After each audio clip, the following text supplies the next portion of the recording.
on je njemu rekao ovako, znaš, čuo si verovatno za maestra, dirigenta Franca Konvičnija.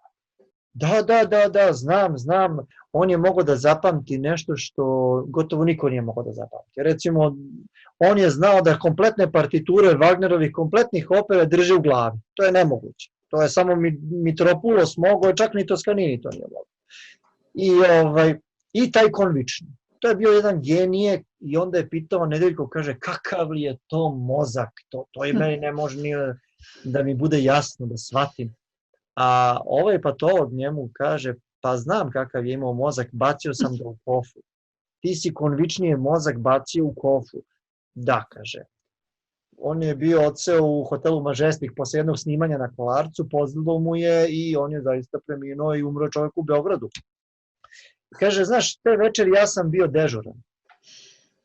I ovaj čovjek se smrzne i kaže, šta hoćeš da mi kažeš, da si vršio obdukciju?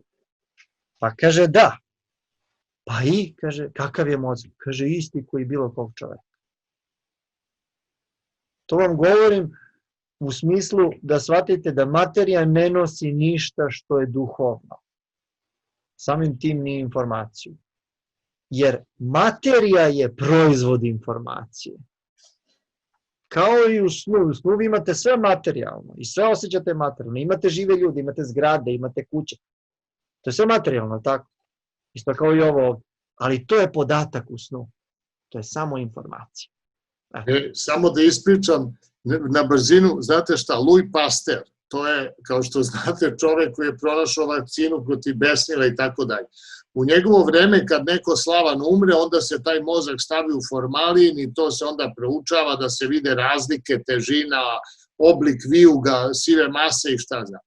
I otvore oni glavu Pasteura, on pola mozga uopšte nema. Louis Pasteur uopšte nije imao, sad ne sjeća se levu ili desnu polovinu. Jedna polovina je bila samo spinalna tečnost, ova obična likvor, eto, to da znate. Onda, bio je slučaj s jednim matematičarem u Engleskoj. Čuveni matematičar, profesor, oni kaže, ajde pa dobro, boli ga glava, razbolio se da ide na skener. Na skeneru onaj počne da vrišti, kaže, on samo nad kičmenom moždinom ima jednu grudvicu, prazna glava, nema ništa, nema živi čovjek, profesor matematike i tako dalje, to ima primjera. Proći profesori matematike prazne glave. Ali eto, za Pasteura je čuveni primjer, za Louisa Pasteura. Hvala.